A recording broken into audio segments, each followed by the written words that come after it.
Hi friends, I'm Pastor Diana. Welcome to a daily devotion. I'm so glad you've paused in the midst of your day to reflect on Scripture and to see how God might be at work in your life. This week we are continuing to follow the footsteps of Christ and specifically around the Sea of Galilee and that place that's so important. And we're exploring some stories that show some unexpected things for the disciples of Jesus.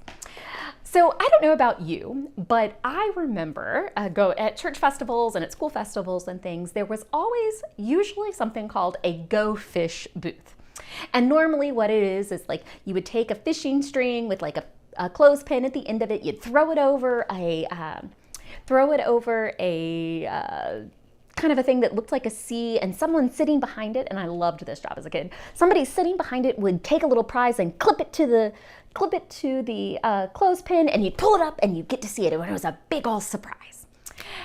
And I always loved being the one putting those surprises on there to watch, especially when I was a teenager, to watch younger kids' faces and have them be so excited about whatever it was, even if it was just a simple piece of candy. And they were surprised by what that meant in their life. And you know, God shows up in surprising ways in our lives too. And God also showed up and did some surprising things in the lives of the disciples. So I'm going to read what's kind of a really interesting story from the Gospel of Matthew about along the Sea of Galilee, something unique that happened. When the disciples, came to Capernaum, the people who collected the half-shekel temple tax came to Peter and said, "Doesn't your teacher pay the temple tax?" "Yes," he said. But when they came into the house, Jesus spoke to Peter first. "What do you think, Simon? From whom do earthly kings collect taxes? From their children or from strangers?" "From strangers," he, Simon, Peter, said. Jesus said to him, "Then the children don't have to pay. But just so we don't offend them, go to the lake, throw out a fishing line and hook, and take the first fish you catch. When you open its mouth, you will find a shekel coin. Take it and pay the tax for both of us." Jesus put a coin in a fish's mouth. What? So Jesus likes this fishing metaphor a lot, which I think is really funny because Jesus was around fishing and he walked along the Sea of Galilee where fishing was a major source of income. And it's how people fed their family. It was an industrial power.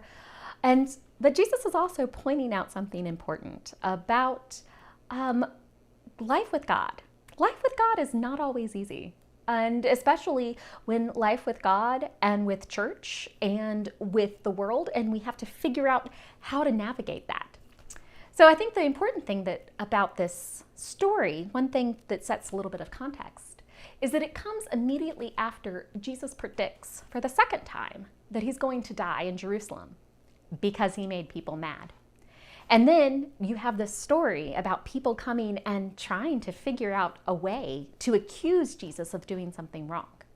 And Jesus kind of does this thing where he's like, well, it's not really right, but I'm not going to fight this battle right now. Instead, I'm going to surprise us in a really interesting way with a shekel, a coin, in a fish's mouth.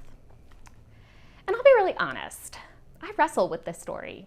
I don't quite know what it means, but I do know that when we follow Jesus, surprising things happen. And sometimes decisions are not easy, and sometimes we have to wrestle with what we do, and sometimes, it maybe isn't that important. Maybe the thing that we're wrestling with doesn't have to be perfect, doesn't have to be this thing all the time. Instead, maybe we open ourselves up to God's surprises. And you never know. If we cast that net, there might be somebody sitting back there who will surprise us with a piece of candy, or we might catch a fish with a coin in the mouth. I don't know. What do you think? How is God surprising you today? Have a blessed day.